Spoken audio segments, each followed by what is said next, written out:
জুলাই চেতনা কথাটা আসছে কেন?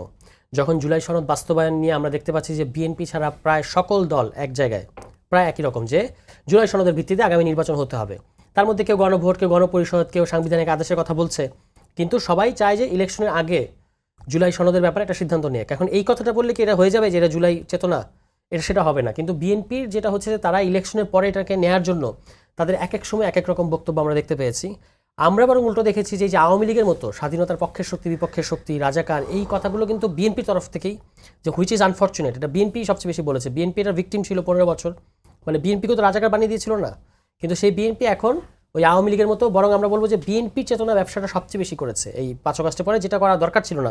অন্য কেউ জুলাইয়ের কথাটা তো আমরা বলবোই, যে জুলাই গণঅভ্যুত্থানের মধ্য দিয়ে আমরা এই জায়গায় এসেছি, সেটার কথা তো বারবার বলা হবে। আপনি দেখবেন যে এটাকে কেউ এক্সপ্লয়েট করছে কিনা আওয়ামী লীগের মতো, আমি দেখিনি যে কেউ এটাকে এক্সপ্লয়েট করতেছে, কিন্তু উনারা হচ্ছে এই স্বাধীনতা বিরোধী তকমা দিয়ে কিংবা রাজাকার তকমা দিয়ে এই ধরনের কাজগুলো কিন্তু তাদের তরফ থেকে